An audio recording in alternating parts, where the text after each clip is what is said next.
They say mercy in this desert is a fool's errand, that compassion carved into this scorched earth gets you nothing but a shallow grave.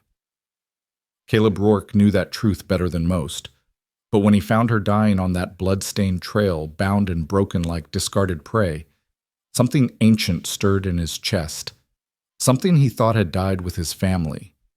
One choice, one stranger, and the whole territory would burn for it.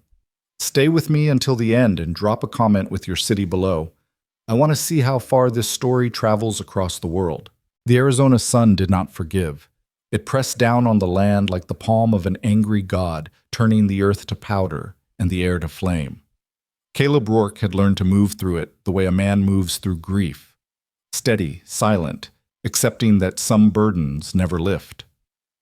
His horse, a grulla mare named Ash, picked her way along the narrow trading trail that cut through the rocky highlands between his ranch and the settlement of Dos Rios. Caleb made this ride once a month, sometimes less. He wasn't a social man.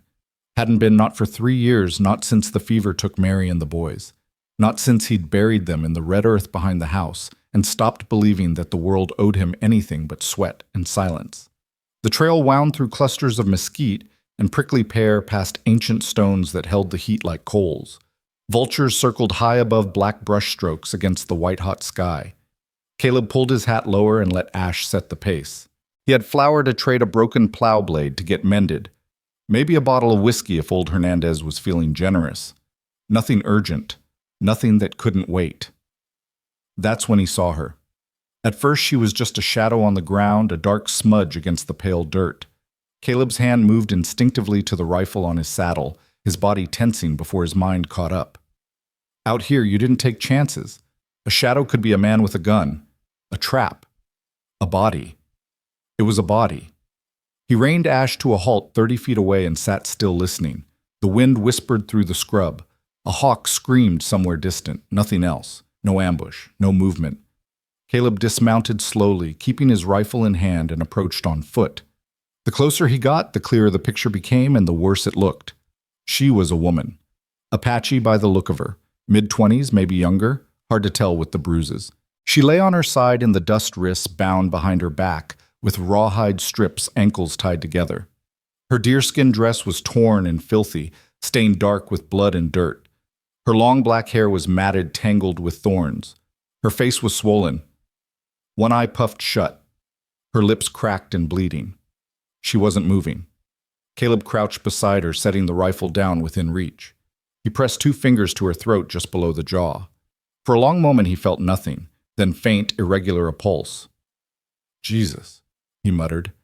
He looked around again, scanning the ridgeline, the brush, the trail behind him. Whoever had done this could still be close, could be watching. But the land was empty, silent except for the wind and the vultures. Caleb worked quickly. He pulled his knife and cut the rawhide from her wrists and ankles, his jaw tight as he saw the raw bloody grooves the bindings had carved into her skin. She'd fought them, fought hard. When he rolled her onto her back, she made a sound, a soft, broken gasp that might have been a word or might have been nothing at all. Her one good eye fluttered but didn't open. Easy, Caleb said quietly, though he wasn't sure she could hear him. You're all right. I got you. He lifted her as gently as he could, surprised by how light she was, or maybe how strong she'd been before they'd beaten the life halfway out of her. She was lean-muscled, like someone who'd spent her life working, fighting, surviving. Not soft, not fragile, but broken now in a way that made his chest ache. He carried her to Ash, who snorted and sidestepped nervously. Caleb spoke low and calm until the mare settled, then draped the woman carefully over the saddle.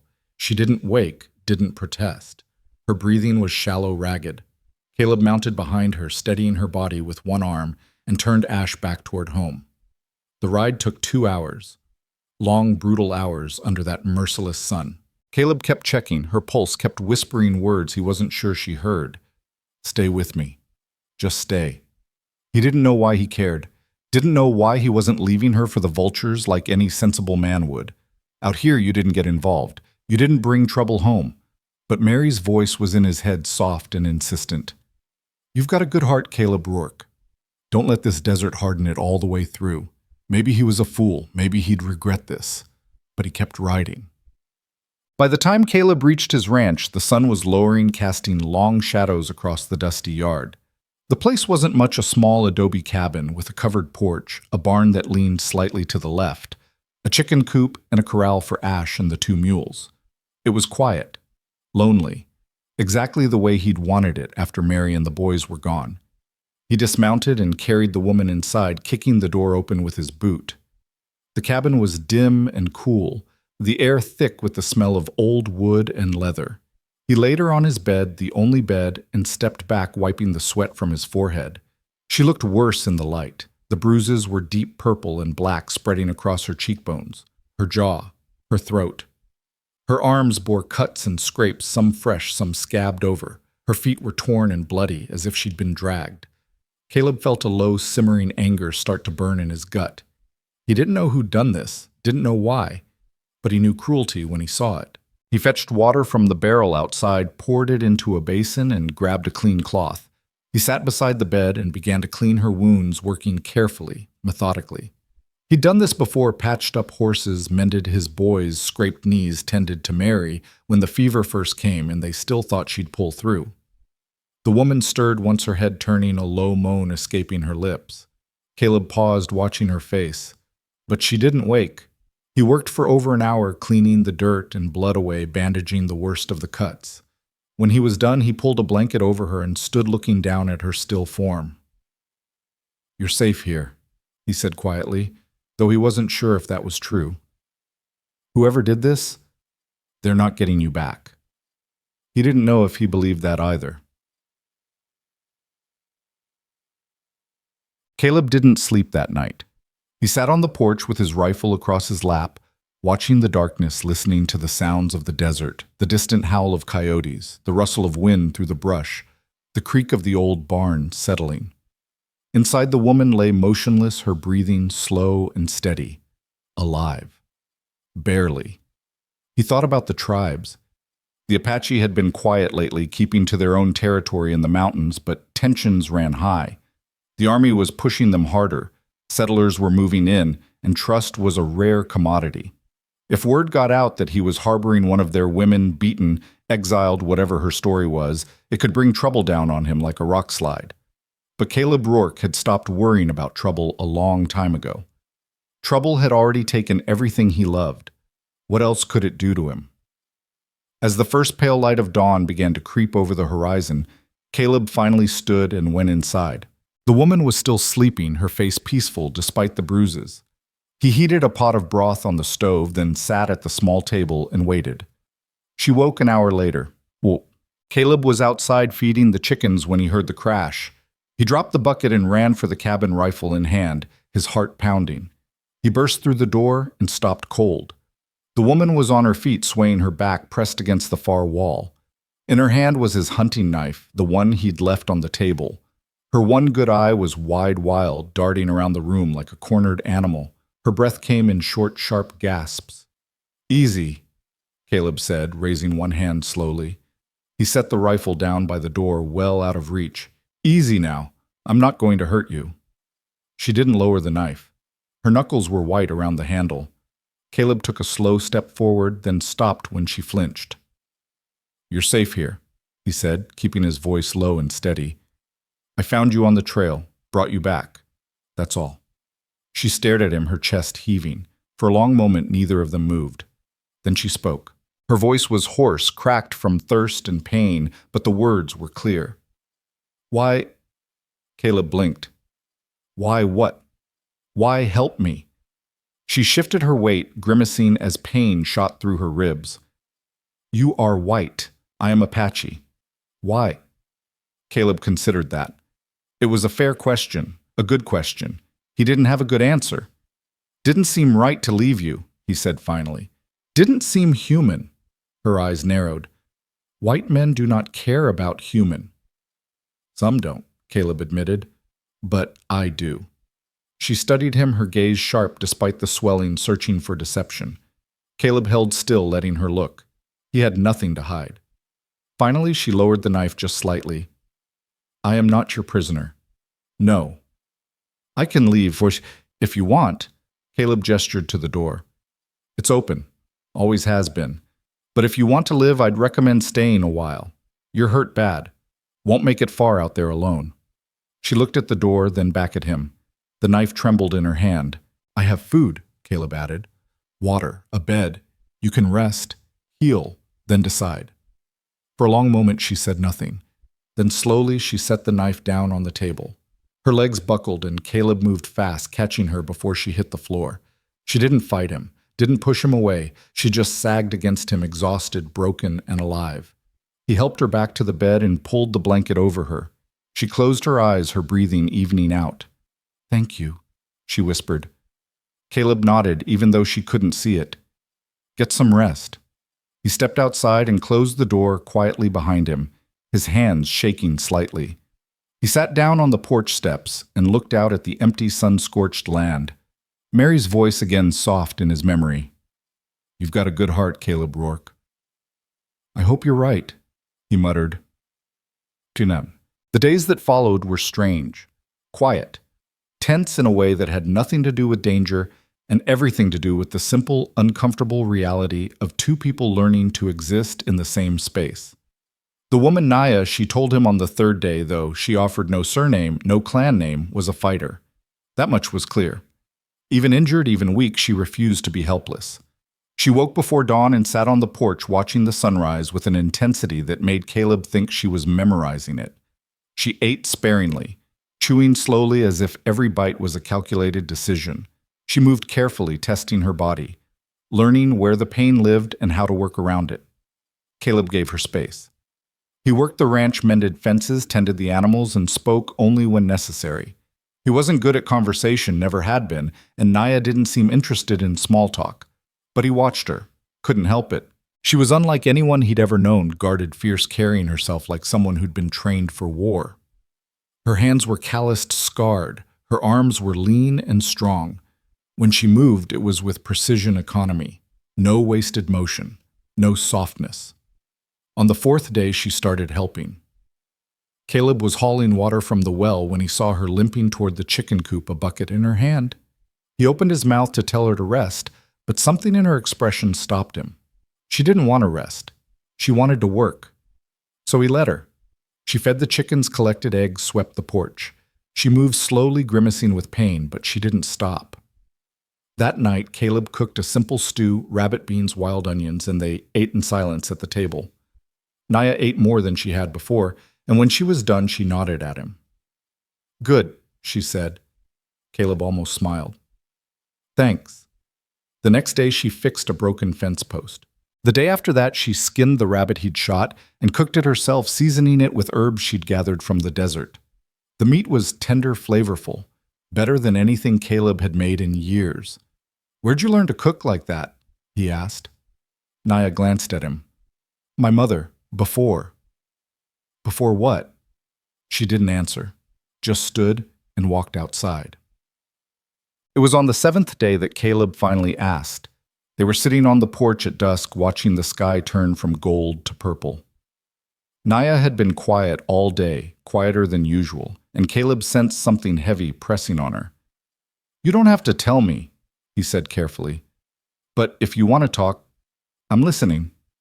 Naya was silent for a long time. Then, without looking at him, she spoke. "I was married, 3 years, no children." Her voice was flat, empty. "Among my people, a woman who does not bear children is a burden, a failure. My husband's family said I was cursed, that I brought bad luck." Caleb's jaw tightened. "That's horseshit." They did not see it that way. Naya's fingers curled into fists. "They took me before the elders, accused me of witchcraft, of refusing to give my husband sons. The matriarchs decided, exile or death.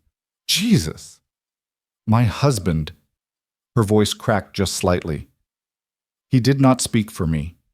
He stood silent, watched them bind me, watched them beat me, watched them drag me into the desert and leave me to die." Caleb felt a cold, hard anger settle in his chest. "I'm sorry. Sorry does not change it." "No," he agreed, "but it's all I've got." Naya finally looked at him, her dark eyes fierce. "Why do you care? You do not know me. I am nothing to you." "You're a person," Caleb said simply. That's enough. She held his gaze for a moment, then looked away, but her shoulders so tense before seemed to relax just a little. They sat in silence as the stars began to appear one by one like promises written in light. On the 10th day the riders came. Caleb saw the dust first rising on the horizon, 3 horses moving fast. He set down the hammer he'd been using to repair the barn door and walked to the porch, his gut tightening. Naya stepped out beside him, her face going pale. You know them? Caleb asked. She nodded. My husband's brothers. Caleb went inside and came back with his rifle. Get inside. No. He looked at her sharply. Naya. No. Her voice was hard, unyielding. I will not hide. The riders came into the yard at a gallop, pulling their horses to a skidding stop. 3 Apache men, young and lean, their faces painted with ash and red ochre. Warriors. They carried rifles, bows, knives. Their eyes were cold. The one in the center, tall with a scar across his cheek, spoke first. His English was broken but clear. White man, you have our woman. Give her back. Caleb stepped down from the porch rifle, held loose but ready. She's not your woman. She's her own. The scarred man's eyes flicked to Naya, then back to Caleb. She is exile. She has no rights. She belongs to us. She belongs to nobody, Caleb said evenly. The 3 men exchanged glances. Then the scarred one smiled a cruel, thin smile. You do not understand, white man. She is ours. We take her back. We kill her properly. This is our way. Not today. The smile vanished. You will die for her. Caleb's finger moved to the trigger. If I have to. For a long, breathless moment, the world held still. The horses stamped and snorted. The wind whispered. Somewhere a crow called. Then Naya stepped forward. No, she said, her voice ringing out clear and strong. No more blood. Not for me. The scarred man sneered. You have no voice, woman. I have a voice, Naya said. And I choose life. I choose to stay. The men laughed harsh mocking, but there was uncertainty in their eyes now. Caleb could see it. Go, he said, his voice low and dangerous. Tell your elders she's made her choice. She's not coming back. And if you come here again, you'd better bring an army, because I'm not moving. The scarred man's jaw clenched. For a moment, Caleb thought he'd draw his rifle. But then the man spat into the dirt, yanked his horse around, and kicked it into a gallop. The other 2 followed. They disappeared over the ridge, and silence fell. Caleb lowered the rifle and let out a long breath. His hands were shaking. Naya turned to him, her face unreadable. They will return. I know. With many more. I know. She studied him for a long moment. Then quietly, Why do you do this? Caleb looked at her. This woman who'd been beaten, exiled, left for dead. This woman who'd stood beside him, unafraid when death came riding into his yard. Because it's right, he said. Naya's eyes glistened. She nodded once, then turned and walked back inside.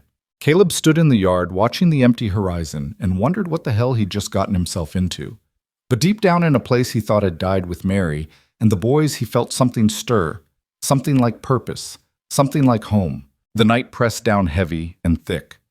Caleb sat on the porch steps, rifle across his knees, watching the darkness swallow the land. The stars were bright tonight, scattered across the sky like broken glass, but they offered no comfort. Out there beyond the ridge, beyond the reach of lamplight, something was coming. He could feel it in his bones. Inside, Naya moved through the cabin with quiet efficiency. He heard the scrape of the chair, the soft clink of dishes being washed, the creak of floorboards. She hadn't spoken since the riders left, but her silence wasn't empty. It was the silence of someone preparing for war. Caleb knew that silence. He'd lived in it for 3 years. The door opened behind him and Naya stepped out. She'd changed into one of Mary's old dresses, simple cotton faded blue. It hung loose on her frame, too big in the shoulders, too long in the hem, but she moved in it like it was armor. She sat down beside him on the steps, leaving a respectful distance between them. For a long while neither spoke. The desert breathed around them, cool now that the sun had retreated, alive with the small sounds of creatures moving through the darkness. "You should send me away," Naya said finally. Caleb didn't look at her. No. They will come back. Many warriors. They will kill you. Maybe. There is no maybe. Her voice was hard certain. They will come. 3 days. Maybe 4. And when they do, you will die for nothing. Not for nothing, Caleb said quietly. Naya turned to look at him, then her dark eyes catching the starlight. You do not even know me. I know enough. What do you know? Caleb was quiet for a moment, choosing his words carefully. I know you're strong. I know you're brave. I know you didn't deserve what they did to you. He finally met her gaze. And I know that if I send you away, you'll die out there. So no, I'm not sending you away. Naya's jaw tightened. You are a fool. Been called worse. Despite everything, despite the fear and the anger and the weight of what was coming, Naya's lips twitched. Almost a smile. Almost. You are like the stories my grandmother told, she said softly, of the old warriors, the ones who would rather die standing than live kneeling. Your grandmother sounds like she was smart. She was. Naya looked away, her expression distant. She told me once that the spirits test us. They break us down to see what we are made of. If we are weak, we shatter. If we are strong, we become something new, something harder. What do you think you are? Caleb asked. Naya was quiet for a long time. When she spoke, her voice was barely above a whisper. I do not know yet. Caleb nodded slowly. He understood that feeling, had lived with it every day since Mary and the boys died. The not knowing, the wondering if you were broken beyond repair or just bent into a new shape. Well, he said, I reckon we'll find out together. Naya looked at him, and something passed between them in that moment. Not words, not promises, just an understanding. A recognition of two people standing on the edge of something vast and dangerous, choosing not to look away. Tomorrow, Naya said, we prepare. Tomorrow, Caleb agreed. They sat in silence until the moon rose silver and cold, casting long shadows across the yard. Then Naya stood, nodded once, and went inside. Caleb stayed on the porch, rifle in hand, watching the darkness until dawn. The morning came fast and brutal, the sun climbing like it had somewhere important to be. Caleb was up before first light, checking his ammunition, cleaning his weapons, taking inventory of everything they had that might keep them alive. It wasn't much. 2 rifles, 1 shotgun, a revolver, and enough ammunition for maybe a prolonged fight if he was careful. Some dynamite he'd been saving for clearing stumps. A few knives. His father's old cavalry saber, rusted but still sharp. Naya emerged from the cabin as the sky turned from black to deep blue. She'd braided her hair back tight, tied it with a strip of leather. Her face was set, determined. She looked like someone going into battle. Show me your weapons, she said. Caleb laid everything out on the porch. Naya examined each piece carefully, her hands moving with practiced familiarity. She lifted the rifle, checked the sight, worked the bolt, nodded approvingly. Then she picked up one of the knives and tested the edge against her thumb. This is good, she said. But not enough. I know. We need more. I know that too. Naya looked at him directly. You have materials, wood, metal, rope, in the barn. Then we build. They worked through the morning without stopping. Naya sketched designs in the dirt with a stick, showing Caleb what she needed. They made caltrops from nails and wire, vicious little things that would tear up horses' hooves. They built simple spike strips to lay across the approaches to the cabin. They dug shallow pits near the corners of the yard and lined them with sharpened stakes, then covered them with brush. Caleb watched Naya work with growing respect. She moved with purpose, with skill. She knew tactics, knew how to turn disadvantage into advantage, knew how to make the land itself into a weapon. You've done this before, he said as they hauled another load of sharpened wood from the barn. Naya didn't look at him. My father was a warrior. He taught me before he died.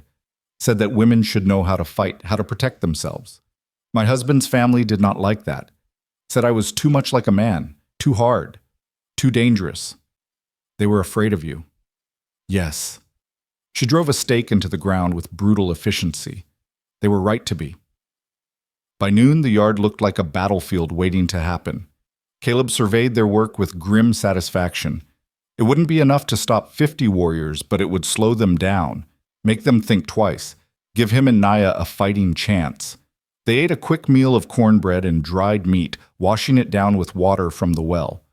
The heat was oppressive now, the air shimmering with it. Caleb's shirt was soaked with sweat. Naya's face was flushed, but she didn't complain, didn't slow down. "We need to fortify the cabin," she said, standing. "The windows, the door." They spent the afternoon boarding up windows, leaving only small gaps to shoot through. They moved Mary's old dresser against the back door, wedging it tight. They filled buckets with water and stationed them around the cabin in case of fire. They stacked ammunition within easy reach. They prepared to make their last stand in a place that for Caleb at least had already seen too much loss. As the sun began to sink toward the horizon, painting the desert in shades of orange and red, they finally stopped. Caleb stood in the yard looking at everything they'd built. It felt surreal. 3 weeks ago, his biggest concern had been whether the well would run dry before the monsoons came. Now he was preparing to fight off an Apache war party. "You think it'll be enough?" he asked. Naya stood beside him, her arms crossed. "No, but it is something. Something's better than nothing. Sometimes," Caleb glanced at her, "you scared?" She considered the question seriously. "Yes, but fear is not the enemy. Cowardice is." "You're not a coward. Neither are you." They stood together in the fading light, two people who barely knew each other, bound by circumstance and choice. Caleb thought about Mary, about the boys, wondered what they'd think of him now, standing here with an Apache woman preparing to die for someone he'd found bleeding in the dust. But he knew what Mary would say. She'd say he was doing the right thing. She always could see the good in him, even when he couldn't see it himself. "Come on," he said quietly. "Let's get inside. Make sure we're ready." They walked back to the cabin together as the first stars began to appear. The second night was worse than the first. Caleb and Naya took turns keeping watch 2 hours on 2 hours off. Every sound made Caleb's heart jump. Every shift of wind, every rustle of brush. The darkness felt alive with threat. During his watch, Caleb sat by the window looking out through the narrow gap they'd left. The moonlight turned the yard silver and black, all sharp edges and deep shadows. He thought about the men who would come, wondered if any of them had families, wondered if they believed they were doing the right thing, following their laws, their traditions. Probably they did. That was the hardest part. This wasn't good versus evil. It was two different versions of right colliding with the force of a falling star. When Naya took over the watch, Caleb lay on the floor near the fireplace, but sleep wouldn't come. He listened to her breathing slow and steady, heard the small sounds she made as she moved, felt strangely comforted by her presence. "Caleb," she said softly. He sat up. "Yeah. Tell me about your family." He hadn't expected that. Hadn't talked about Mary and the boys in years. It hurt too much, but something about the darkness, about the waiting, made him want to speak. "My wife was Mary," he said quietly. "Met her in Kansas before I came out here. She was a school teacher, smart, kind, had a laugh that could light up a room." He paused, swallowing hard. "We had 2 boys. Thomas was 6, James was 4. They were good kids, full of questions, full of life." "What happened?" "Fever. Came through in the summer 3 years back. Took them all within a week. I buried them on the hill behind the house." His voice cracked. "I haven't been up there since." Naya was quiet for a long moment. Then, "You loved them very much. More than anything. That is why you saved me," she said. "Because you know what it is to lose everything. You know what it is to be left behind." Caleb felt something break open in his chest. She was right. He hadn't seen it until she said it, but she was right. "Maybe," he said. "Not maybe. Truth." Naya's voice was gentle now, almost tender. "You are not a fool, Caleb Rourke. You are a good man in a hard world. There are not many of those left." Caleb didn't know what to say to that, so he just nodded even though she probably couldn't see him in the darkness. They didn't speak again that night, but something had shifted between them. Some wall had come down.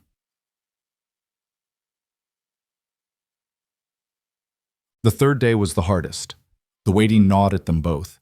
They checked and rechecked their weapons, made sure the traps were still in place, rationed their water carefully, tried to stay calm, but tension hung in the air like smoke. Every hour that passed without the war party arriving made it worse, not better, because they were coming. That was certain. The only question was when. Naya spent most of the day outside pacing the perimeter, her eyes constantly scanning the horizon.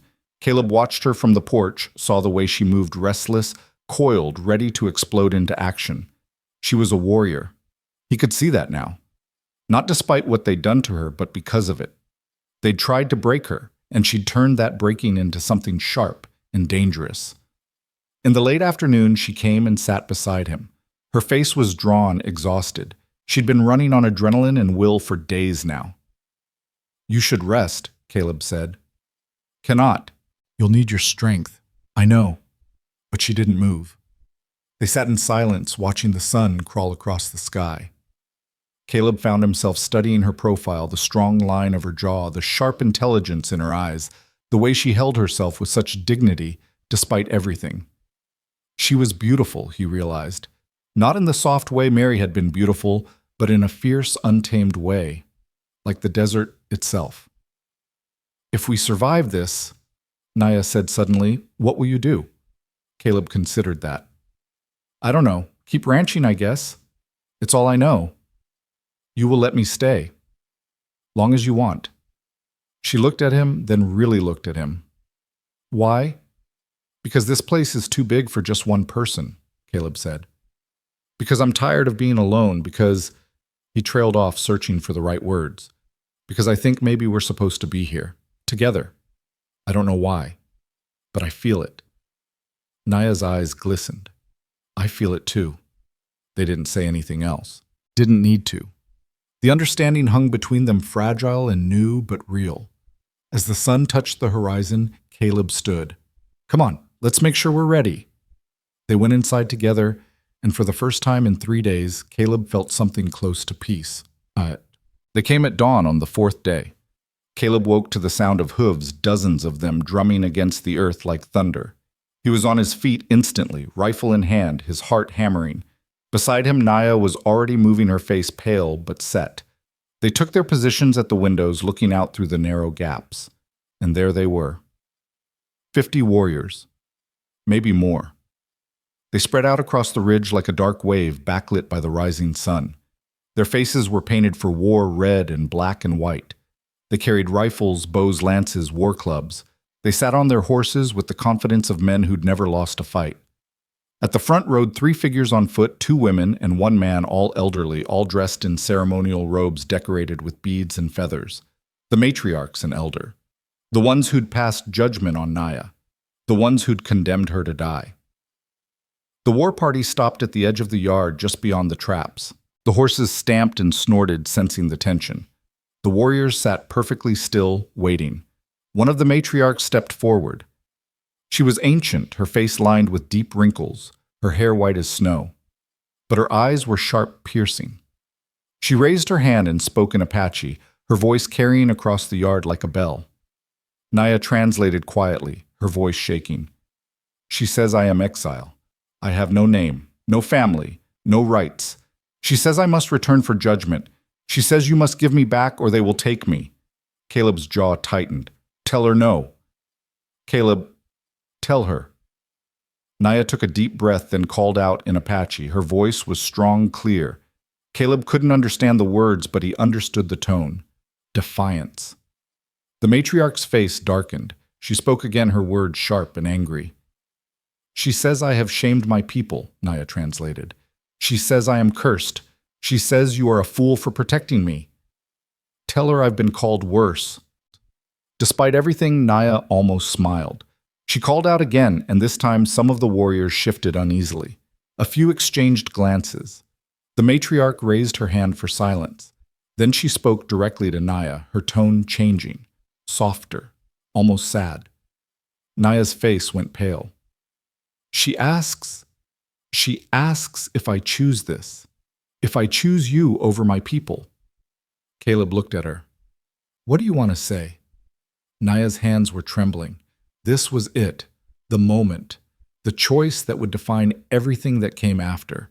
She could go back, face whatever punishment they decided, try to earn her way back into the tribe. Or she could stay, choose this strange white man who'd saved her life, choose exile, choose freedom. She turned to Caleb, and in her eyes he saw fear and courage and something else, something that looked like hope. I choose life, she said. I choose here. You sure? Yes. Caleb nodded. Then tell them. Naya stepped forward, moving to the door. Caleb tried to grab her arm to stop her, but she pulled free. She opened the door and walked out onto the porch, standing tall despite her fear, despite her pain. She called out in Apache, her voice ringing across the yard. Caleb couldn't understand the words, but he heard the conviction in them, the certainty. The warriors murmured among themselves. The matriarch's face was unreadable. Then Naya switched to English speaking so that both Caleb and the elders would understand. I was punished for not bearing children, she said, her voice strong and clear. That is no crime. I was beaten for being strong. That is no crime. I was left to die for refusing to be ashamed. That is no crime. She paused, her hands clenched into fists. I choose life. I choose this man who showed me mercy when my own people showed me none. I choose to build something new. And if that makes me exile, if that makes me cursed, then so be it. I will carry that burden with pride. Silence fell. The only sound was the wind sighing through the scrub. Then the matriarch spoke again. Her voice was quiet now, but it carried. Naya listened, her face draining of color. When the old woman finished, Naya swayed slightly as if the words had been a physical blow. What did she say? Caleb asked from the doorway. Naya turned to him, tears streaming down her face. She says I am stripped of my name, my family, my clan. I am no longer Apache. I am... Her voice broke. I am nothing. Caleb felt rage boil up in his chest. He wanted to shout, to curse, to shoot every single one of them, but he held himself still. This wasn't his fight, not yet. The matriarch spoke again, and this time her tone shifted.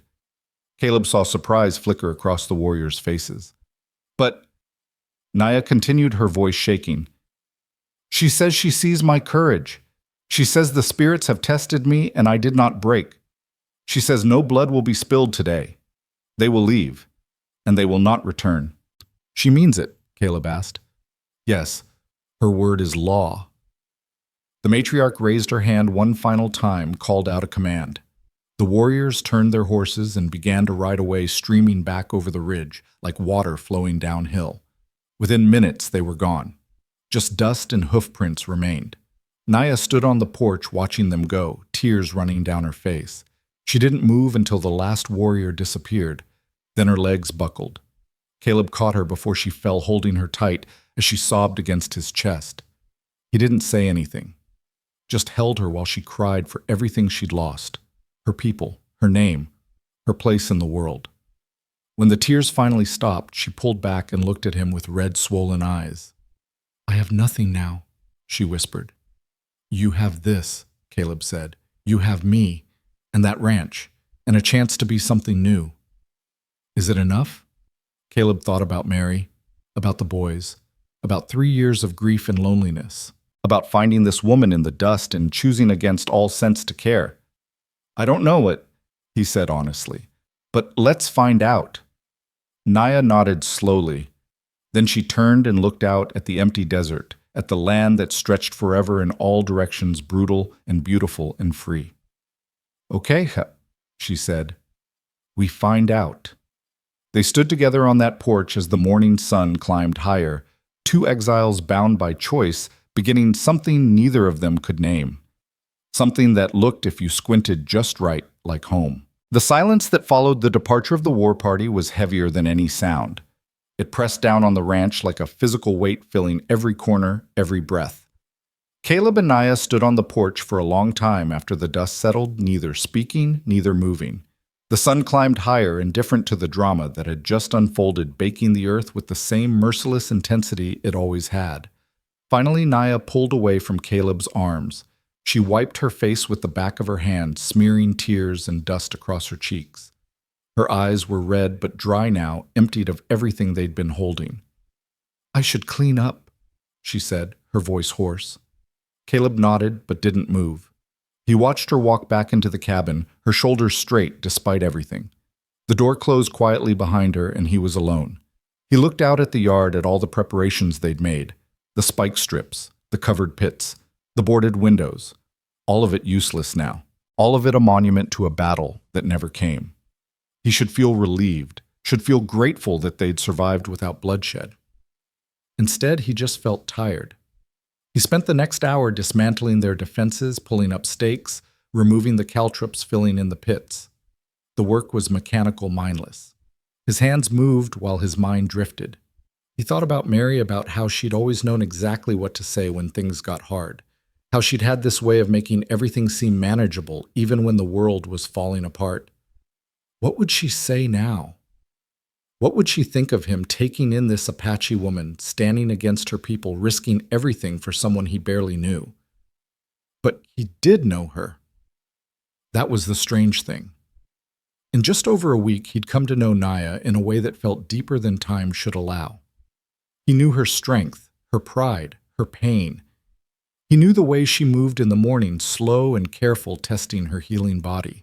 He knew the way she looked at the horizon like she was memorizing every detail. He knew her silence was never empty.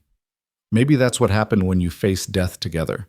It stripped away all the superficial things and left only what mattered. By the time he finished cleaning up, the sun was directly overhead. The heat was brutal, turning the air into something thick and hard to breathe. Caleb's shirt was soaked through his throat, dry as sand. He walked to the well and hauled up a bucket, drinking deeply, letting the cool water spill down his chin and neck. When he looked up, Naya was standing in the doorway of the cabin watching him. She'd changed into work clothes, one of his old shirts tied at the waist, and canvas pants she must have found in the trunk, where he kept Mary's things.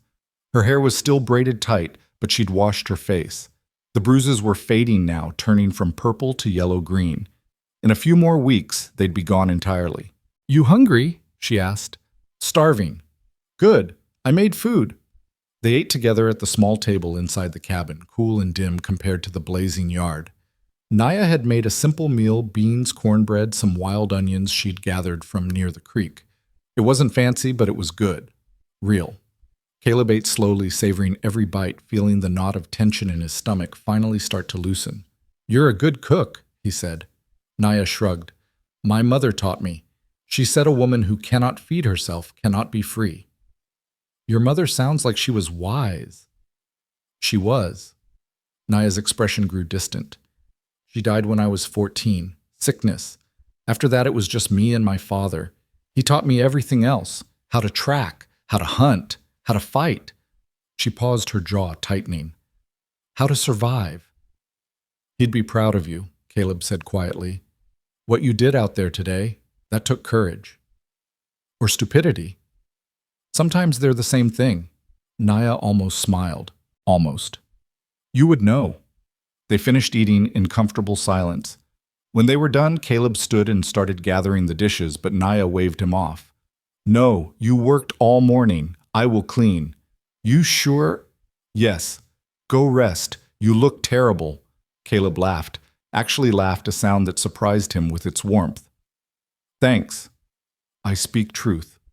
He went outside and sat on the porch steps, letting the exhaustion finally catch up with him. His body ached in places he'd forgotten existed. His eyes burned.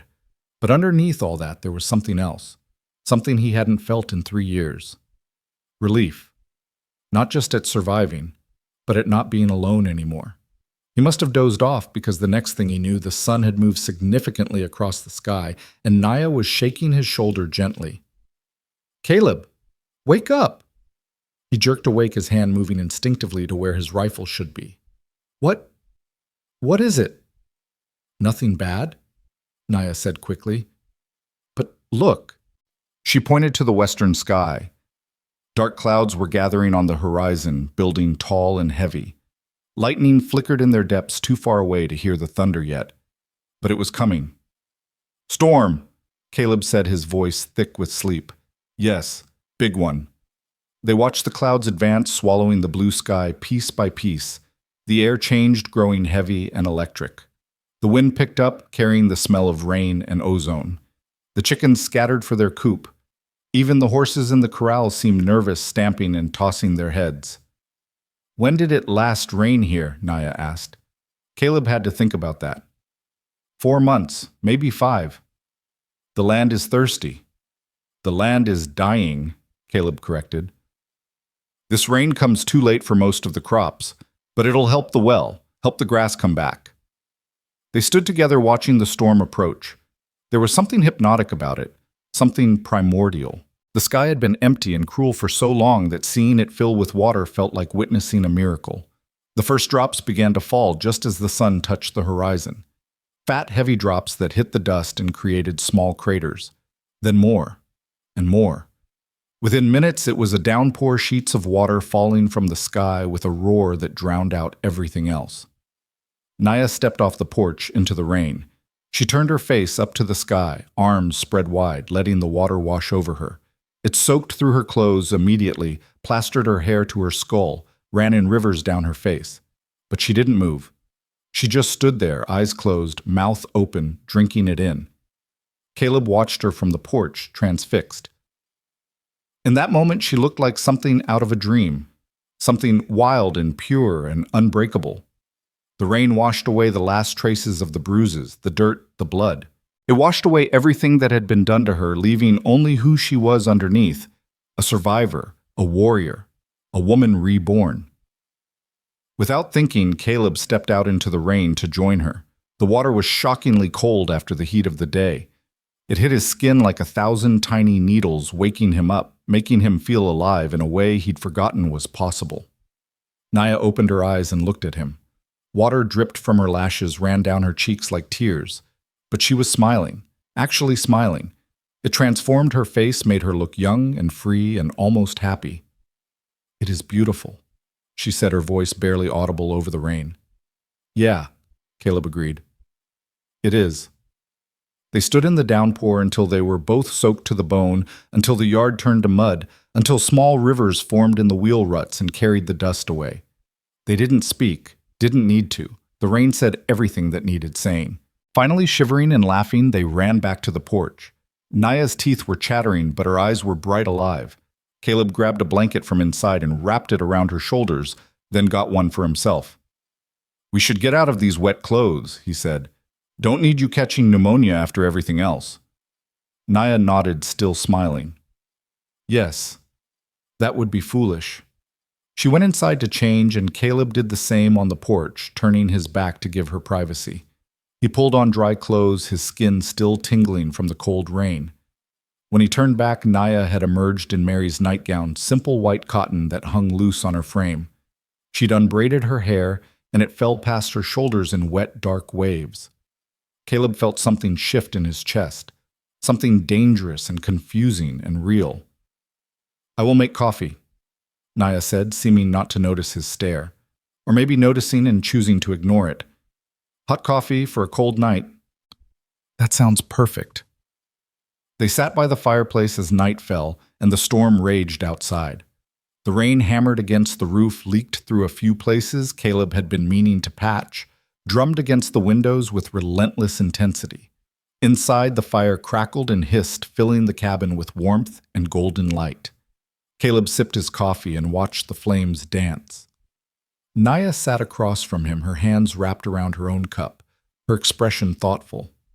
"What happens now?" she asked suddenly. Caleb looked at her. "What do you mean?"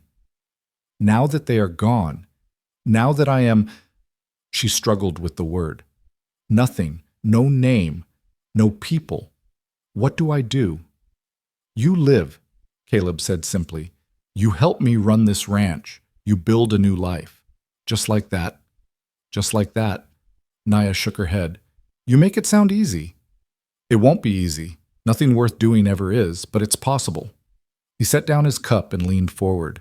"Look, I don't know what the future holds, don't know if this will work, Don't know if people in town will accept you, or if we'll make it through the next drought, or if 100 other things will go wrong. But I know this, you're strong. I'm stubborn. And together, maybe we've got a chance." "Maybe," Naya echoed softly. "Maybe's better than nothing." She looked at him for a long moment, her dark eyes searching his face. Then slowly she smiled. "Maybe is better than nothing." They finished their coffee in companionable silence, listening to the storm. Eventually exhaustion won. Caleb gave Naya the bed, insisted on it despite her protests, and made himself a pallet on the floor by the fire. He lay down, pulled the blanket over himself, and closed his eyes. He expected to toss and turn to lie awake, thinking about everything that had happened. But sleep came fast and deep, dragging him down into darkness. For the first time in 3 years, he didn't dream about Mary and the boys. He didn't dream about loss and grief and empty rooms. He dreamed about rain. The storm lasted 3 days. 3 days of relentless rain that turned the desert into a different world entirely. The dry creek bed behind the ranch filled and flowed, carrying water down from the mountains. The earth, parched for so long, drank it in greedily, and within 2 days, tiny green shoots began to appear everywhere. Grass, wildflowers, life returning to a place that had seemed dead. Caleb and Naya were trapped inside for most of it, the rain too heavy to do any real work. They passed the time in small ways. Caleb repaired tack and tools. Naya mended clothes, stitching tears and replacing buttons with practiced ease. They cooked together, shared meals, talked about small things, the weather, the animals, plans for when the rain stopped. They didn't talk about what came next. Not really. It was too big, too uncertain, easier to focus on the immediate, the now. But on the third night, as the storm finally began to break, Naya brought it up. They were sitting by the fire again, the flames low and dying. Outside, the rain had slowed to a gentle patter. The worst had passed. "Caleb," Naya said quietly, "can I ask you something?" "Of course." "Why did you really save me?" She held up a hand before he could answer. "I know what you said before, about it being the right thing, about not being able to leave me, but I need to know the real reason, the truth." Caleb was quiet for a long time, staring into the flames. It was a fair question, one he'd been asking himself since the moment he lifted her onto his horse. "I told you about my family," he said finally. "About Mary and the boys. What I didn't tell you was what happened after. How I felt. Tell me now." He took a breath. "When they died, something broke in me. I thought if I just stayed out here away from people, away from everything, I could avoid ever feeling that pain again. And it worked for a while. I was numb, dead inside, going through the motions." He looked at her. "But then I found you. And for the first time in 3 years, I felt something. Anger at what they'd done to you, fear that you'd die, hope that you'd live. And I realized I'd rather feel that pain, that fear, that hope, than feel nothing at all." Naya's eyes were glistening in the firelight. "So you saved me to save yourself?" "Maybe. I don't know. But I know that these past 2 weeks, having you here, it's like waking up from a long sleep. The ranch feels alive again. I feel alive again." He paused. "So yeah, maybe I saved you for selfish reasons, but I'm glad I did. And if you want to leave, if you want to go find your own path, I'll understand. But I hope you'll stay." Naya didn't answer right away. She stared into the fire, her expression unreadable. Then she stood and walked to the window, looking out at the rain-washed night. "In my tribe," she said softly, "there is a story about 2 wolves who were cast out by their pack. One wolf ran away trying to find a new pack that would accept him. He searched and searched, but no one would take him. He died alone, still running." She turned to face Caleb. "The other wolf stopped running. He built a den. He hunted. He survived. And one day another cast-out wolf found him, and they were no longer alone." "That's a good story," Caleb said. "It is truth, not just story." Naya walked back and sat down beside him, closer than before, close enough that he could feel the warmth radiating from her. "I'm tired of running, Caleb. I'm tired of being alone. If you will have me, I will stay. I'll have you. Even though I bring trouble, Trouble and I are old friends. She smiled at that, a real smile that reached her eyes. Then I stay. They sat in comfortable silence, watching the fire die down to embers. Outside, the rain finally stopped. Caleb could hear water dripping from the eaves running in small streams across the yard, the sound of the desert coming back to life. "We should sleep," Naya said eventually. "Tomorrow there will be much work." "Yeah," but neither of them moved. They sat there in the dying firelight, two people who'd found each other in the most unlikely way, choosing to stay when everything told them to run. Finally, Naya stood. She looked down at Caleb, her expression soft. "Thank you for everything. You don't need to thank me." "I do, and I will." She hesitated, then bent down and kissed his forehead gently. "Good night, Caleb." Before he could respond, she was gone, disappearing into the darkness toward the bed. Caleb sat frozen, his skin tingling where her lips had touched. His heart was pounding, his thoughts racing. What the hell was happening? He lay down on his pallet, pulling the blanket up, but sleep was a long time coming. He stared at the ceiling, listening to Naya's breathing even out, wondering what tomorrow would bring, wondering if he was ready for it. Huck. Morning came bright and clean, the world scrubbed fresh by the rain. Caleb woke to sunlight streaming through the gaps in the boards, dust motes dancing in the golden beams. He sat up disoriented for a moment, then remembered where he was. What had happened? The kiss. He touched his forehead self-consciously, then felt foolish. It had been nothing, a gesture of gratitude. He was reading too much into it. But as he stood and stretched, he couldn't quite convince himself of that.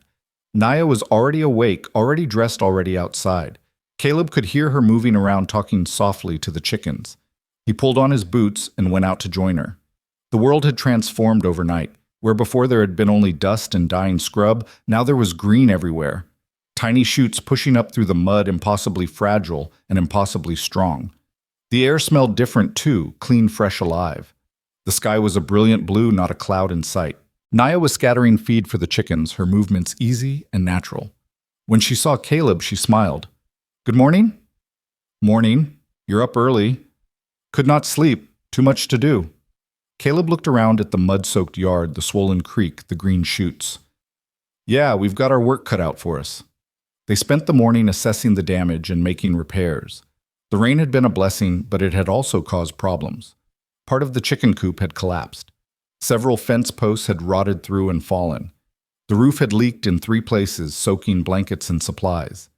But these were good problems. Fixable problems. They worked side by side, barely speaking, falling into an easy rhythm. Caleb hammered while Naya held boards steady. Naya patched while Caleb hauled materials. They moved around each other like they'd been doing this for years instead of days. By noon, they'd made significant progress. The chicken coop was stable again. The worst of the roof leaks were patched. The fence posts were replaced. They broke for lunch, eating cold beans and cornbread on the porch, watching the creek flow. "It is beautiful," Naya set her eyes on the water. "I had forgotten what running water looks like." "Been a long time," Caleb agreed. "Yes." She was quiet for a moment then. "Caleb, I need to tell you something." He looked at her, his stomach tightening. "What? Last night, what I said about staying."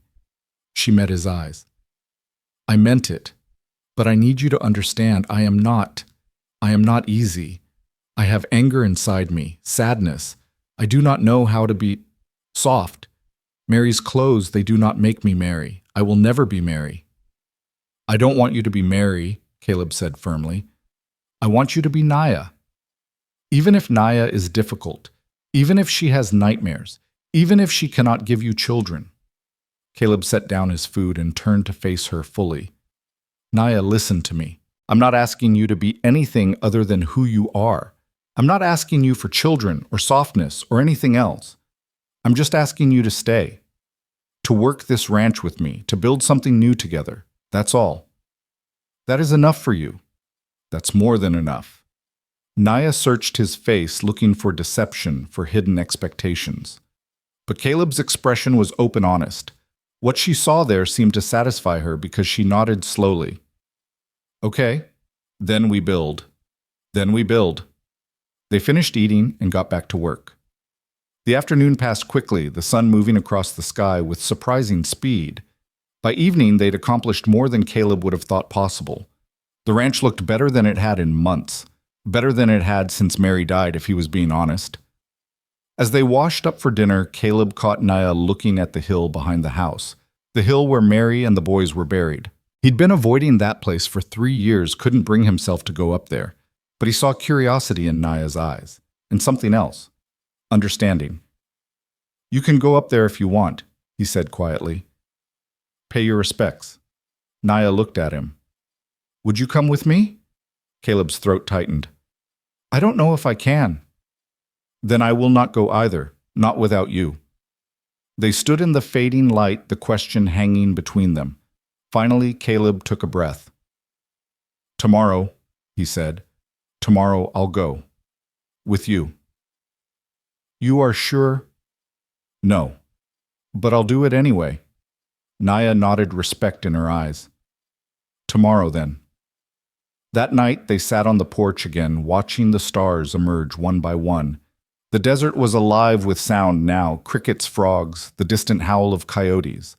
The world felt full again, abundant. "Thank you," Caleb said suddenly. Naya looked at him. "For what?" "For pushing me. To go up there. I've needed to do it for a long time. Just couldn't. Sometimes we need another person to help us be brave." "Yeah." They sat in comfortable silence until the moon rose, casting silver light across the green-tinged desert. Two people finding their way forward, one small step at a time. Tomorrow they would climb the hill. Tomorrow they would face the past.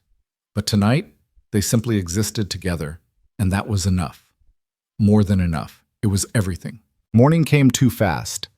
Caleb woke with a knot in his stomach, tight and cold, knowing what the day would bring. He lay on his pallet for a long moment, staring at the ceiling beams, listening to Naya move quietly around the cabin. She was trying to be silent, but he was already awake, had been for hours, really drifting in and out of restless half-sleep. He sat up and rubbed his face, feeling the rough stubble on his jaw, the exhaustion in his bones. 3 years. 3 years since he'd been up that hill. 3 years since he'd stood at those graves and felt the full weight of his loss. "Coffee is ready," Naya said softly. He looked up to find her standing by the stove, 2 cups in her hands. She'd dressed simply, one of Mary's cotton dresses, faded and worn but clean. Her hair was braided back, her face calm but watchful. She knew what today meant, knew what it would cost him. "Thanks," Caleb said, taking the cup. The coffee was strong and hot, scalding his tongue, grounding him in the moment. They drank in silence, standing by the window, watching the sun climb over the eastern ridge. The light was soft and golden, turning the new green growth into something magical. Birds were singing in the mesquite. The world was waking up, moving forward, indifferent to human pain. "We do not have to do this today," Naya said. "If you are not ready." Caleb shook his head. "No, I need to stop running from it." Running is not cowardice. Sometimes running is survival. Maybe. But I think it's time I stopped surviving and started living. He set down his cup and looked at her. "You ready? I am with you. That is all that matters." They walked out together into the cool morning air. The hill wasn't far, maybe a 1/4 mile behind the cabin, rising gently from the desert floor. It was covered with scrub oak and juniper, and at the top, beneath the shade of a massive cottonwood tree, 3 simple wooden crosses marked the graves.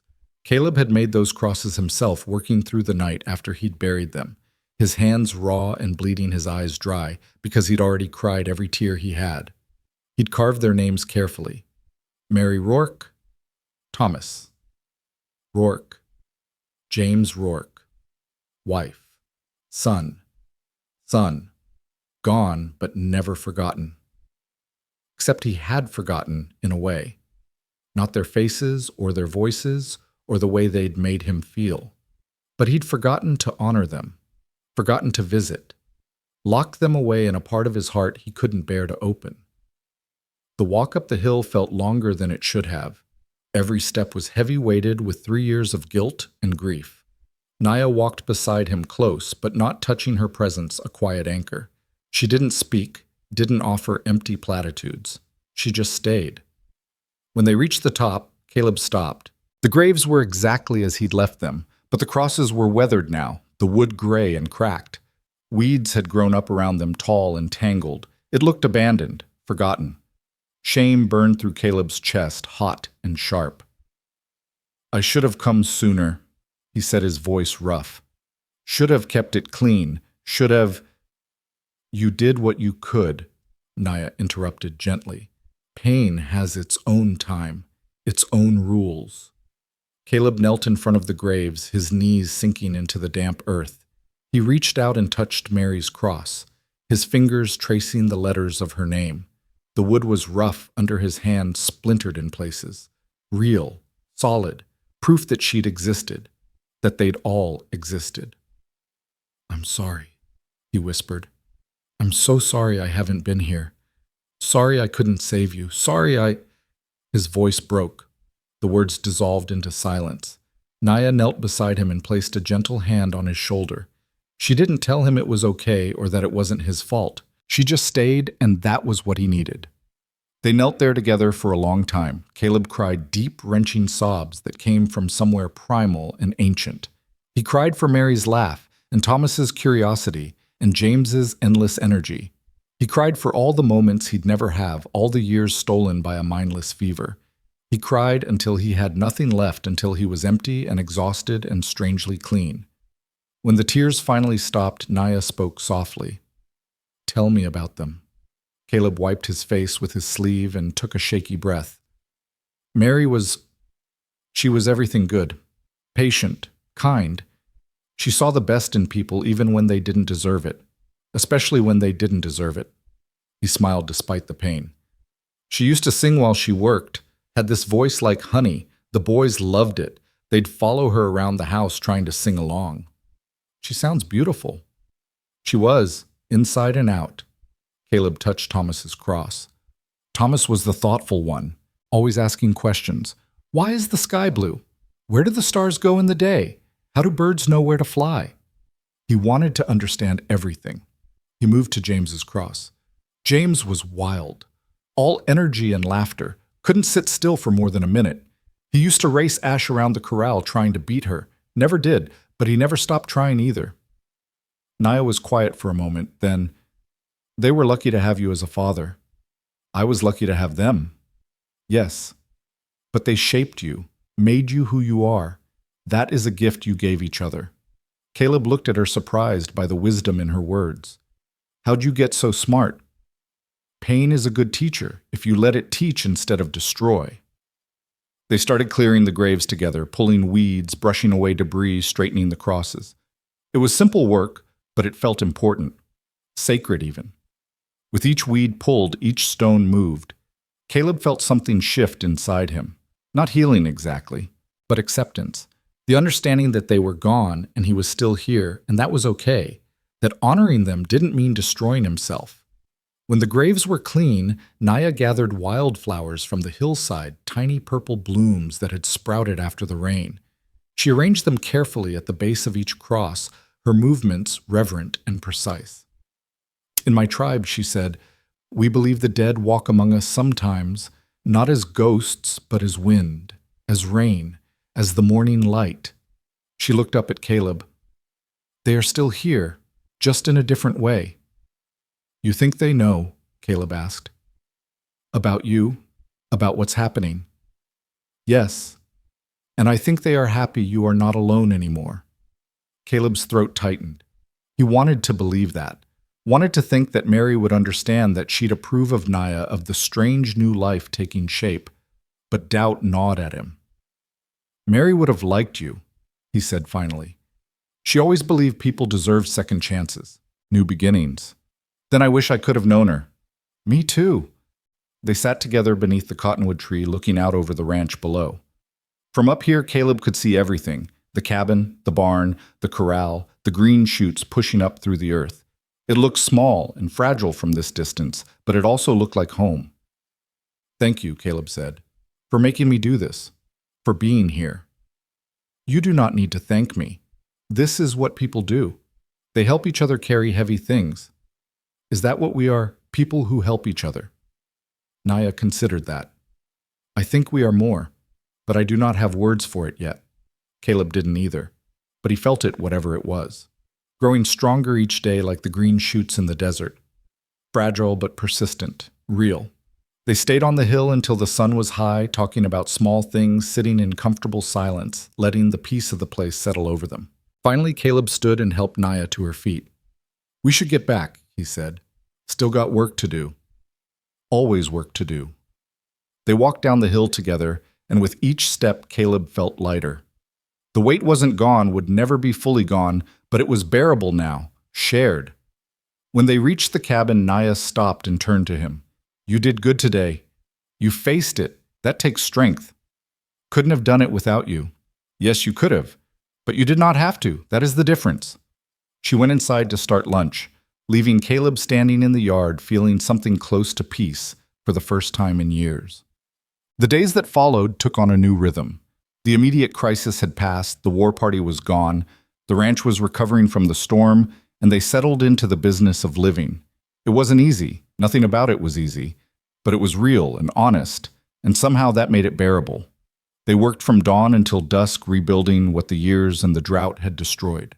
They repaired fences and cleared irrigation ditches and planted seeds in the newly moistened earth. They fixed the barn door that had been hanging crooked for months and patched holes in the chicken coop and hauled rocks to reinforce the creek banks. The work was hard, physical, exhausting, but it was also healing in its way. Each fence post driven into the ground was a small victory. Each seed planted was an act of faith. Each repair completed was proof that broken things could be made whole again. Naya threw herself into the work with fierce determination. She learned quickly, adapted to new tasks without complaint, pushed herself harder than Caleb thought wise. Sometimes he'd catch her wincing with pain, favoring her ribs or her shoulder, but when he suggested she rest, she'd just shake her head and keep going. I'm not fragile, she said once when he tried to take a heavy bucket from her hands. I know, but you're still healing. Healing happens through use, not rest. My body needs to remember what it can do. Caleb learned not to argue. Naya had her own way of doing things, her own understanding of strength and recovery. And she was right. Each day she moved more easily, worked more efficiently. The warrior's body was returning stronger for having been broken. They fell into patterns without discussing them. Caleb woke first, started the coffee, fed the horses. Naya rose shortly after, gathered eggs, made breakfast. They ate together, planned the day's work, divided tasks based on skill and necessity. They worked separately, sometimes together others, but always aware of each other's presence. At noon they'd stop for a simple meal, usually eaten in the shade of the porch, too tired to talk much. Then back to work until the sun began its descent. Dinner was more relaxed, a time for conversation and rest. And then the evenings on the porch, watching the stars emerge comfortable in each other's silence. It was a good life, simple but good. And slowly, carefully, they began to build something that looked like friendship. Maybe more than friendship, though neither spoke of it directly. But the tension was there, humming beneath the surface. Caleb felt it every time Naya smiled at him across the dinner table. Every time their hands brushed passing tools. Every time she laughed, a sound that was becoming more frequent, less guarded. He found himself watching her when she wasn't looking, noticing the way sunlight caught in her hair, the grace in her movements, the strength in her hands. He tried not to think about what it meant, tried not to compare her to Mary, or feel guilty for the warmth growing in his chest. Mary was gone, had been gone for 3 years, and Naya was here alive and real and remarkable in ways that had nothing to do with anyone else. But still, it felt complicated, dangerous even. 2 weeks after the storm, Caleb rode into Dos Rios for supplies. He'd been putting it off, reluctant to leave Naya alone, reluctant to face the questions that would inevitably come. But they needed flour and salt, and Nails needed things he couldn't make or grow. So he saddled Ash early one morning and prepared for the half-day ride. Naya stood in the yard watching him check the cinch on his saddle. You want me to come?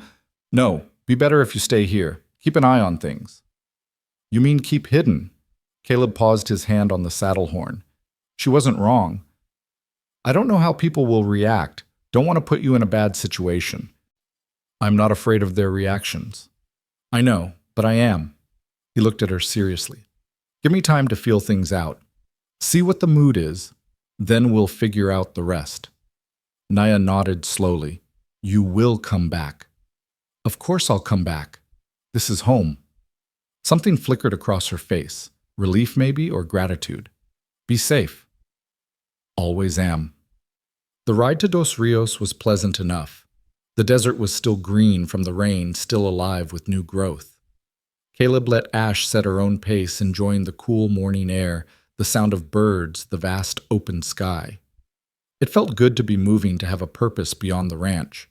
But part of him ached to turn around to go back to Naya and the simple rhythms they'd established. Dos Rios was a small settlement, maybe 200 people on a good day, half that in the summer when the heat drove everyone to the mountains. It had a general store, a saloon, a livery, a church that doubled as a schoolhouse. Nothing fancy, nothing permanent, just enough to keep frontier life from collapsing entirely. Caleb tied Ash outside the general store and went in. Old man Hernandez was behind the counter, same as always, his weathered face breaking into a gap-toothed smile when he saw Caleb. Senor Rourke, is good to see you. Been too long, amigo. Been busy, Caleb said. I see this. You look different. Less, Hernandez gestured vaguely. Less like Ghost. Caleb almost smiled. That obvious. To me, see, I know grief when I see it. I know when it starts to lift. The old man leaned forward conspiratorially. You meet a woman. Something like that. Hernandez's eyes lit up. Ah, this is good. Mary, she would want you to be happy. She was good woman. She would not want you alone forever. Thanks, Hernandez. Caleb gave his order flour, salt, sugar, coffee nails, a few other necessities. While Hernandez gathered everything, Caleb wandered the store looking at fabrics, at tools, at small luxuries he hadn't thought about in years. His eyes landed on a simple silver bracelet, delicate but sturdy, with a turquoise stone set in the center. He picked it up, testing the weight. That one is nice, no? Hernandez said, appearing beside him. Old Navajo work. Very fine. How much? For you, $5. It was more than Caleb wanted to spend, but he thought of Naya, of everything she'd lost, of how she had nothing that was truly hers. I'll take it. Hernandez wrapped it carefully in brown paper and added it to the growing pile of supplies. As he tallied everything up, he spoke casually. People are talking, you know. Caleb's hand stilled on his money pouch. About what? About Apache woman. Word is some rancher north of here took one in, protected her from her own people. Hernandez's eyes were sharp, assessing. You know anything about that? Caleb met his gaze steadily. Might? People say this rancher is loco, say he brought trouble to his door, say Apache will come for her, kill him, burn everything. Hernandez paused. But I think maybe this rancher knows what he is doing. Maybe he sees something others do not. Maybe. You be careful, amigo. Not everyone sees with clear eyes. Some people, they only see danger, only see difference. I'll be careful. Caleb paid for his supplies, loaded everything onto Ash, and was about to mount when a voice stopped him. Rourke. He turned to find Sheriff Wade standing on the boardwalk, his thumbs hooked in his belt, his expression unreadable. Wade was a hard man, competent and fair, but not particularly warm. He'd lost his own family to Comanche raiders years back and had little love for any tribe. Sheriff, Caleb said evenly, heard some interesting rumors. Care to tell me if they're true? Depends on the rumors. That you're harboring an Apache woman, that you stood off a war party to keep her. Caleb considered lying, considered deflecting. But he was tired of hiding, tired of shame for doing what he knew was right. It's true, he said. Wade's jaw tightened. You know what kind of trouble that could bring to you to this town. The trouble's already come and gone. They took her name, exiled her official-like, won't be back. You believe that? I do. Wade studied him for a long moment. Finally, he sighed and shook his head. You're a damn fool, Rourke. Been told that before. I'm sure you have. Wade glanced around, lowering his voice. Look, I can't stop you from doing what you're doing. And truth be told, I'm not sure I want to, but others might not see it the same way. You might want to keep a low profile for a while. Let things settle. Appreciate the advice, Sheriff. Don't appreciate it, follow it. Caleb nodded, mounted Ash, and rode out of town. As he left, he could feel eyes on him, curious, judgmental, afraid. Word would spread fast now. Everyone would know. And sooner or later, they'd have to face whatever came with that knowledge. But as he rode back toward the ranch, back toward Naya, he found he didn't care as much as he thought he would. Let them talk. Let them judge. He'd made his choice, and he'd stand by it. The sun was setting when he crested the final ridge and saw the ranch spread out below. Smoke rose from the chimney. Lamplight glowed in the windows. And on the porch waiting was Naya.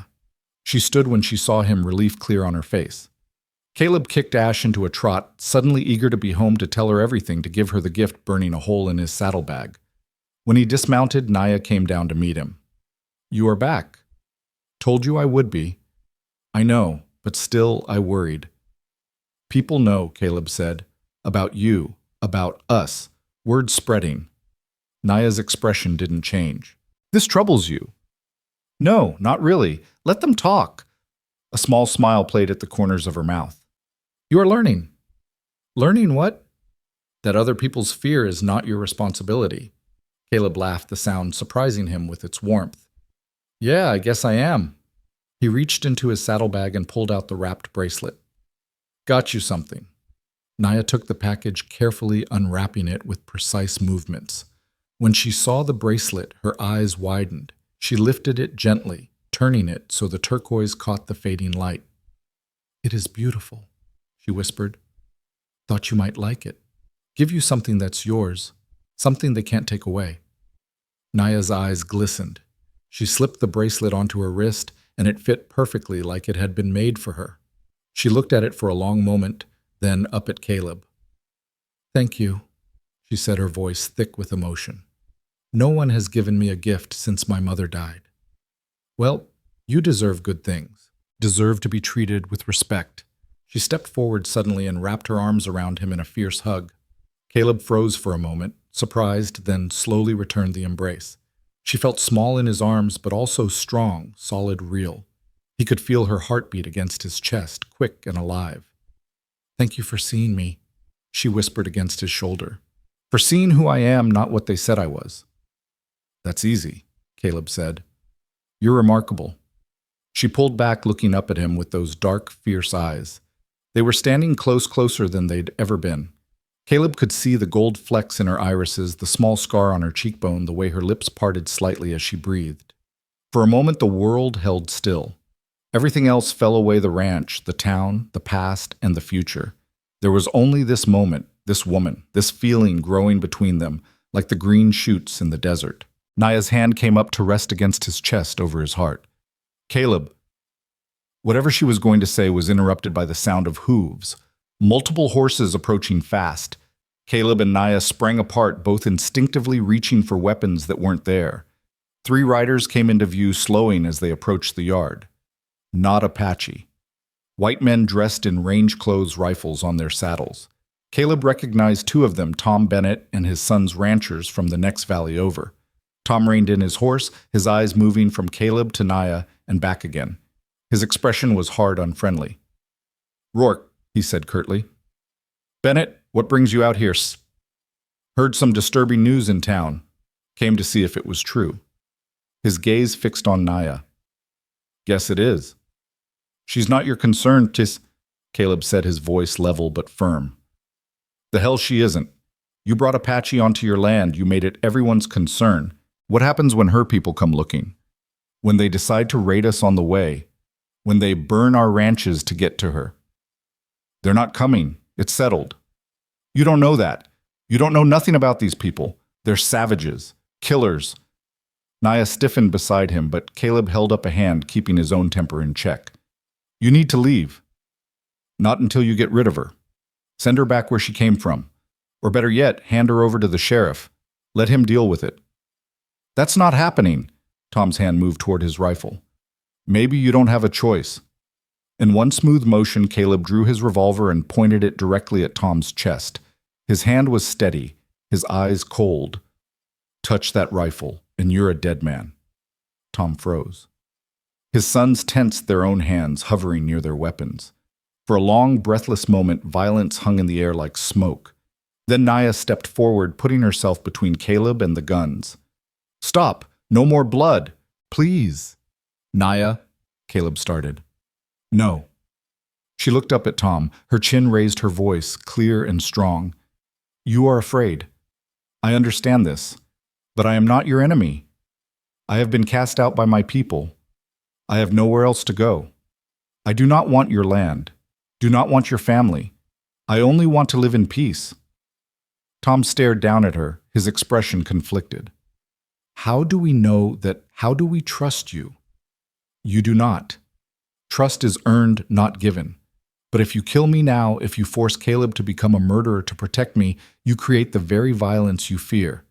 She paused, letting her words sink in. "Give me a chance. Give us time.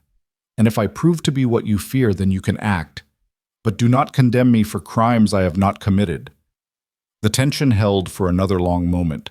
Then slowly, Tom's hand moved away from his rifle. He looked at Caleb, at Naya, at the ranch around them. "You're a fool, Rourke," he said finally. "But I suppose that's your right." He yanked his horse's head around. "But if anything happens, if there's even a hint of trouble, you'll answer for it." "Fair enough." Tom and his sons rode off, disappearing into the gathering darkness. Caleb lowered his gun, his hand shaking now that the adrenaline was fading. "Jesus," he muttered. Naya turned to him, her face pale but composed. "They will not be the last. I know. You could still send me away. Before it gets worse." Caleb looked at her, this woman who'd just put herself between him and violence, who'd faced down armed men with nothing but words and courage. This woman who made him feel alive again. "I'm not sending you away," he said firmly. "Not now. Not ever. We're in this together. Whatever comes." Naya's eyes searched his face. Then slowly she nodded. Together.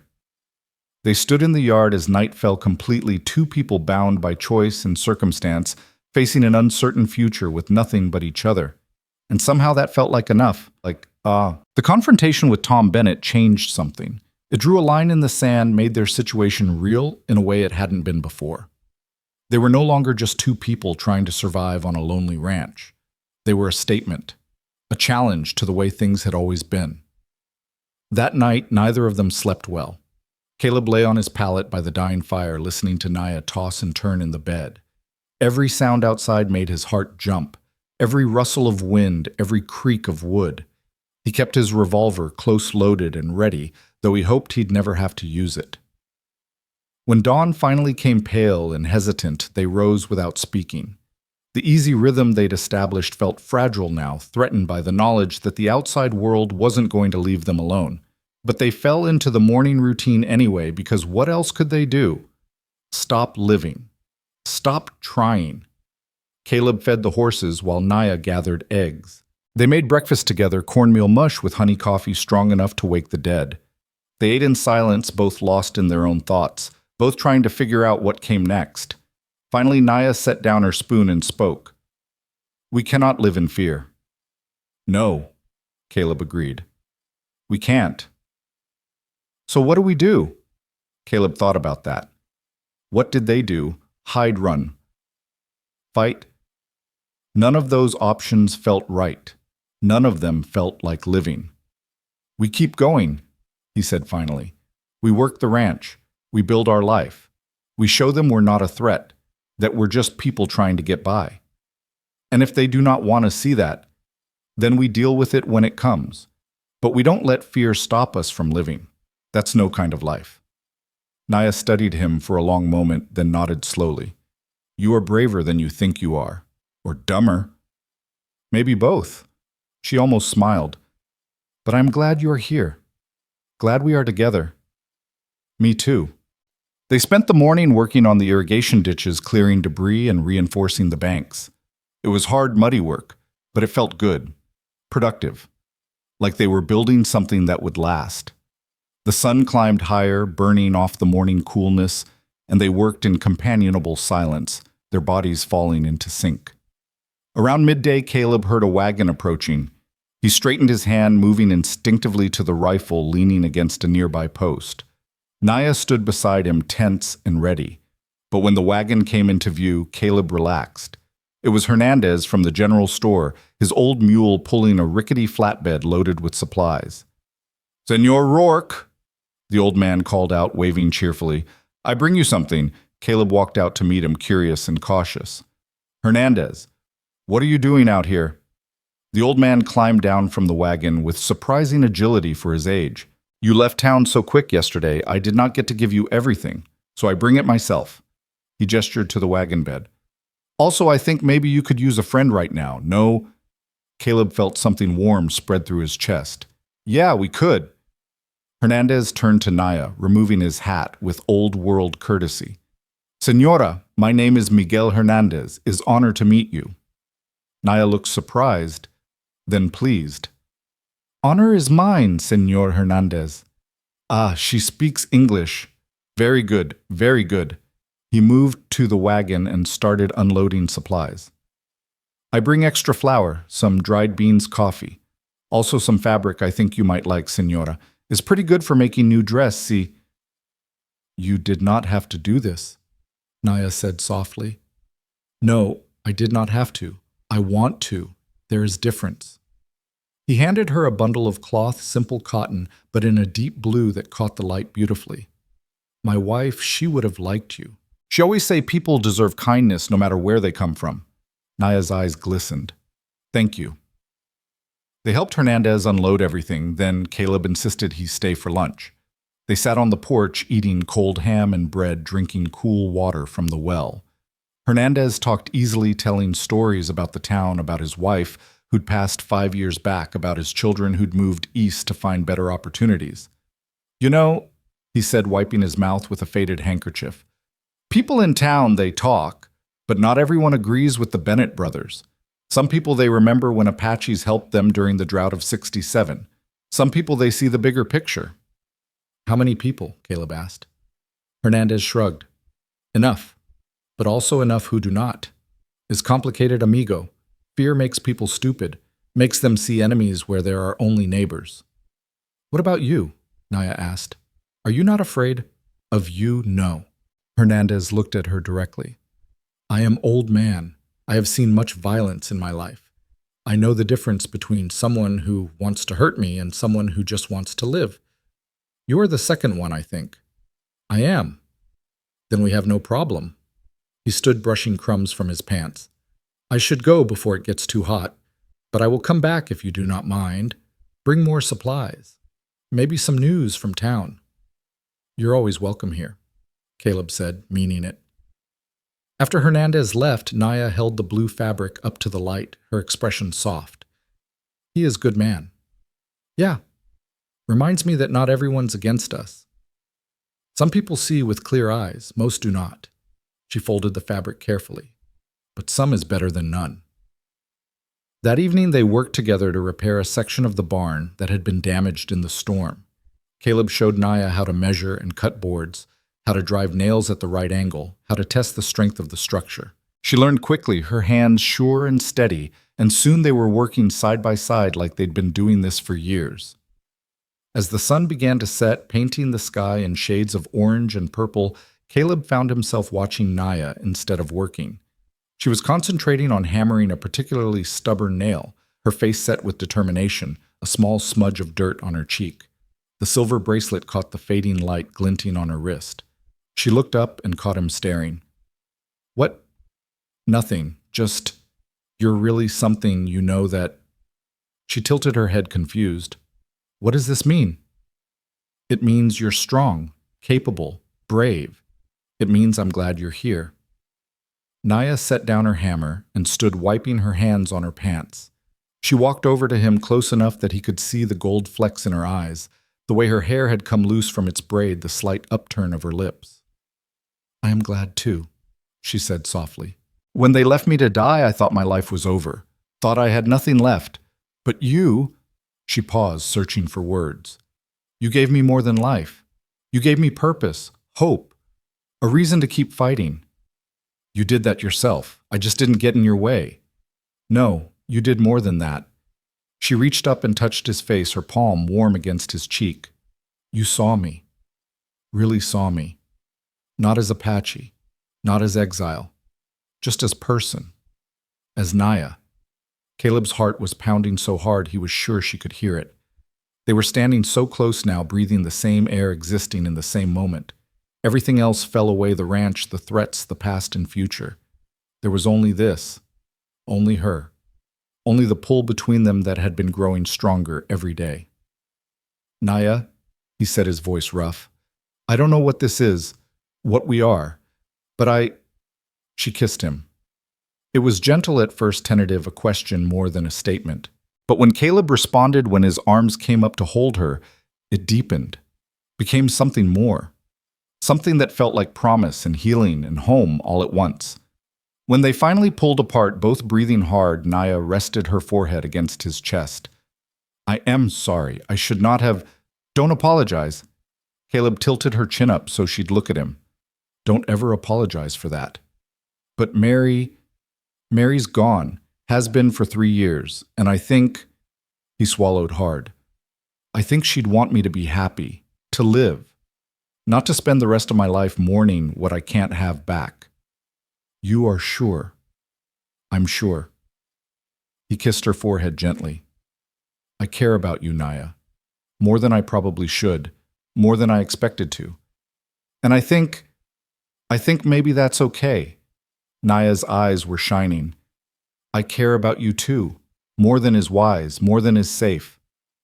Then we're both fools. Yes, but together. Together. They stood there in the gathering darkness, holding each other, letting the moment settle into something real and solid. Around them, the desert was coming alive with evening sounds, crickets, frogs, the distant call of an owl. The ranch felt peaceful, complete in a way it hadn't in years. Finally, reluctantly, they pulled apart and finished their work on the barn. But everything felt different now, charged with possibility, with hope. That night they sat on the porch as usual, but Naya sat closer, her shoulder touching his, her hand resting on his knee. They didn't talk much. Didn't need to. The silence between them was comfortable, intimate, filled with understanding. What do we do now? Naya asked eventually. What do you mean? About us. About this. She gestured between them. People will talk even more if they know. Let them talk. I'm tired of caring what other people think. It could make things harder. Maybe. But hiding this, pretending we don't care about each other, that would be harder. He took her hand, lacing his fingers through hers. I want to be with you, Naya, openly, honestly, if you want that too. She squeezed his hand. I do, but I'm afraid. Of what? Of losing this. Of something happening to you because of me. Of the world taking away the only good thing I have found. Caleb pulled her closer, wrapping his arm around her shoulders. Nothing's guaranteed. I learned that the hard way. But that doesn't mean we shouldn't try. Doesn't mean we shouldn't grab onto happiness when we find it. Even if it is dangerous, especially if it's dangerous, the best things always are. Naya leaned her head on his shoulder, and they sat like that until the stars came out. Two people choosing each other despite everything, building something fragile and beautiful in the harsh desert. The next few weeks passed in a blur of work and quiet contentment. They fell into a new rhythm, one that included stolen kisses. In the barn, hands held across the dinner table, whispered conversations in the darkness. They were still learning each other, still figuring out how to fit together. But it felt right. Natural. The ranch flourished under their combined efforts. The irrigation system they'd built brought water to previously barren sections, and crops began to sprout corn, beans, squash. The grass grew thick and green, providing feed for the horses and mules. The chickens laid more eggs than they could eat, so they started preserving them for winter. Hernandez came by twice more, bringing supplies and news. The town was divided, he reported. Some people thought Caleb was a fool. Others thought he was brave. A few, like the Bennetts, thought he was dangerous. But mostly people were just curious, waiting to see what would happen. Give it time, Hernandez advised. Let them see you are good neighbors, that you cause no trouble. Eventually most will accept, some never will. But that is life? No. One afternoon, about a month after the confrontation with Bennett, a woman showed up at the ranch. She was middle-aged, plain but kind-looking, riding a sturdy brown mare. She introduced herself as Sarah Mitchell, wife of the preacher in Dos Rios. "I hope I'm not intruding," she said, dismounting carefully, "but I wanted to meet you both, properly." Caleb was wary but polite. "Of course, Mrs. Mitchell. Can I offer you some water coffee?"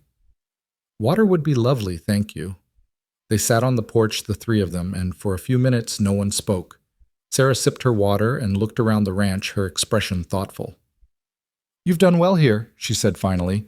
"Place looks better than it has in years." "Thank you," Caleb said cautiously. "Naya's been a big help." Sarah turned to Naya, studying her openly. Naya met her gaze without flinching, her chin raised slightly. After a moment, Sarah smiled. "You're not what I expected," she said. "What did you expect?" Naya asked. "I don't know. Someone less civilized, I suppose. I'm ashamed to admit that." Sarah shook her head. "My husband says we shouldn't judge people by where they come from. Says we're all God's children, regardless of tribe or nation. I want to believe that. But it's hard sometimes to see past our fears." "Yes," Naya agreed. "It is hard. For everyone." Sarah nodded slowly. "I wanted to come here to tell you that you have friends in town. Not many, perhaps, but some. People who believe everyone deserves a chance, who believe in forgiveness and new beginnings." She paused. "And I wanted to invite you both to church, this Sunday if you'd like." Caleb nearly choked on his water. "Church. Yes, I think it would be good for people to see you together, to see that you're just a couple trying to make a life. Sometimes the best way to fight fear is with simple humanity." Caleb looked at Naya. She looked uncertain but not unwilling. "What do you think?" he asked. "If you want to go, I will go with you." "It might be uncomfortable," Sarah warned. "Some people won't be happy to see you there, but others will be. And I think in the long run it could help." Caleb thought about it. Part of him wanted to refuse to stay isolated to avoid the confrontation. But another part, the part that was tired of hiding, tired of fear, wanted to accept. Wanted to show the town that he wasn't ashamed of Naya, that they had nothing to hide. "We'll be there," he said. Sarah's smile was genuine. "Good. Service starts at 10.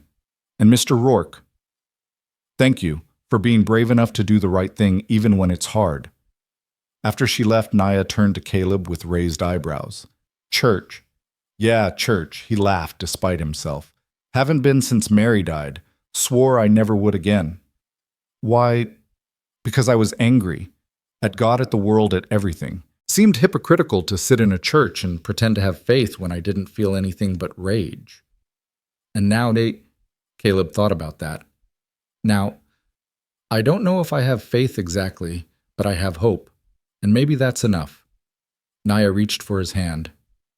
"Then we go. Together. And we show them we are not afraid. You're not worried." "I am terrified, but we do not let fear win. You taught me that." Sunday came too fast and too slow at the same time. Caleb woke with his stomach in knots, already regretting his decision. But when he saw Naya emerge from the bedroom in the dress she'd made from Hernandez's blue fabric, his breath caught. She looked beautiful, not delicate or soft, but strong and proud, and entirely herself. She'd braided her hair and wore the silver bracelet on her wrist like armor. "You ready for this?" he asked. "No, but we go anyway." They rode to Dos Rios together on Ash Naya, sitting behind Caleb, her arms around his waist. The morning was clear and bright, the desert alive with birdsong. It should have been peaceful, but Caleb's heart was racing, his hands sweaty on the reins. When they arrived at the church, a simple white building with a crooked steeple, there were already people gathered outside. The conversation stopped when Caleb and Naya dismounted. Every eye turned toward them. Caleb felt Naya tense beside him, but she didn't falter. She walked with her head high, her hand in his, facing the crowd without fear. Sarah Mitchell appeared at their side, her presence a buffer against the hostile stares. "Come, let's go inside." They walked into the church together, and Caleb heard the murmurs start immediately, whispers running through the congregation like wildfire. Some people smiled, others frowned, a few looked openly angry, but they walked down the aisle to a pew near the front and they sat. Tom Bennett and his family were sitting across the aisle. Tom's expression was dark, dangerous, but he didn't move, didn't speak. The service began and Caleb barely heard a word of it. He was too aware of the eyes on them, the judgment, the curiosity. But Naya sat perfectly still beside him, her spine straight, her hands folded in her lap. She looked calm, unshakable. When it came time for the final hymn, Sarah Mitchell started singing in a clear, strong voice. Slowly, others joined in. The music filled the small church and Caleb felt something loosen in his chest. He glanced at Naya and saw tears on her cheeks. "You okay?" he whispered. She nodded. "Yes, just, it has been a long time since I felt part of something, since I belonged anywhere." After the service, they filed out into the bright sunlight. Some people nodded politely. Others ignored them entirely. But a few Hernandez, Sarah, and her husband, a young couple Caleb didn't know, came over to speak with them, to welcome Naya, to show kindness. It wasn't much, but it was something. As they rode back to the ranch, Naya rested her head against Caleb's back. "That was hard." "Yeah, but we did it. We showed them. We did. And we will keep doing it, keep showing them, until they have to see." "Together," Caleb said. "Always together." The weeks turned into months, and slowly, grudgingly, the town began to accept them. Not everyone, not the Bennetts or their supporters, but enough people that Caleb and Naya could go to town without feeling like they were walking into enemy territory. Enough that Hernandez reported the talk was dying down, that people were moving on to newer gossip. The ranch thrived. They harvested their first crops, modest but real proof that the land could still give life. They expanded the corral and bought 2 more horses. They fixed every broken thing, painted the cabin, built a proper root cellar. They turned the lonely, dying place into a home. And every evening they sat on the porch together, watching the sun set, talking about their day, planning for tomorrow. Sometimes they talked about the past, Mary and the boys, Naya's family, the pain they'd both carried. Other times they talked about the future, what crops to plant next year, whether to get a milk cow, where to build the addition they were planning. But mostly they just existed together. 2 people who'd found each other in the dust and chosen to stay. 2 exiles who'd built something beautiful out of loss and courage. One evening, as the sky turned from gold to purple, Naya turned to Caleb with a serious expression. "I have been thinking," she said, "about names, about who I am now." She twisted the bracelet on her wrist. "The matriarchs took my Apache name, said I was nothing, but I am not nothing. I am here. I am alive. I am building a new life." "You're everything," Caleb said firmly. She smiled.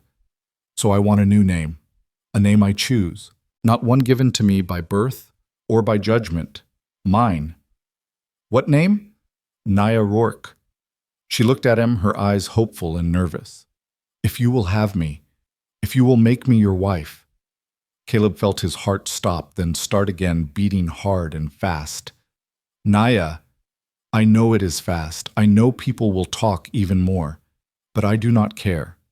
I want to be with you, want to build this life with you, want to take your name and make it mine." She paused. "So I am asking, will you marry me, Caleb Rourke?" Caleb laughed, a surprised, joyful sound that startled them both. Then he pulled her close and kissed her hard. When they pulled apart, both breathless, he rested his forehead against hers. "Yes," he said. "Yes, I'll marry you. Nothing would make me happier." Naya's smile was radiant. "Then we are decided." "We're decided." They were married a month later in the same church where they'd faced the town together. Sarah Mitchell stood with Naya, and Hernandez stood with Caleb.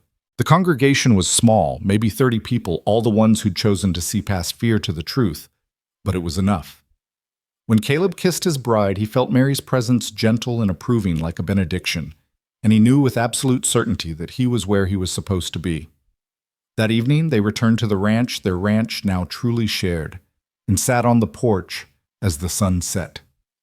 The desert stretched out before them, vast and beautiful, full of life and possibility. "Do you ever think about what would have happened if you had left me there?" Naya asked softly. "In the dust that first day." "Sometimes," Caleb admitted, "but then I remember I didn't leave you. I couldn't. Something told me to stop, to help, to choose mercy over fear. And I am grateful. Every day I am grateful. Me too. He squeezed her hand. You know what the crazy thing is? I thought my life was over when Mary and the boys died. Thought I'd just exist until I didn't anymore. But then I found you and everything changed. You gave me a reason to keep going, gave me a future. You did the same for me. When they left me to die, I thought I had nothing, no name, no family, no place. But you showed me that those things do not make us who we are. We make ourselves, through our choices, our courage, our refusal to give up. They sat in silence as the stars emerged one by one, painting the sky with light. Two people who'd survived impossible things, who'd chosen each other against all odds, who'd built a home on sacred soil where none should exist. You know what I think, Caleb said eventually. What? I think maybe we can't choose where we're born, can't choose our people or our past or the things that break us. But we can choose where we stand, who we stand with. And when two lost souls decide not to walk away, he looked at her, his wife, his partner, his home. That's where life begins. Naya leaned against him, her head on his shoulder, and sighed contentedly. Yes, that is where life begins. Above them, the stars wheeled through the darkness, ancient and constant. Below them, the desert breathed alive and renewed. And between them, in the warm space where two hearts beat, as one was everything that mattered. Home, hope, love, and the courage to keep building one day at a time, one choice at a time together. Always together.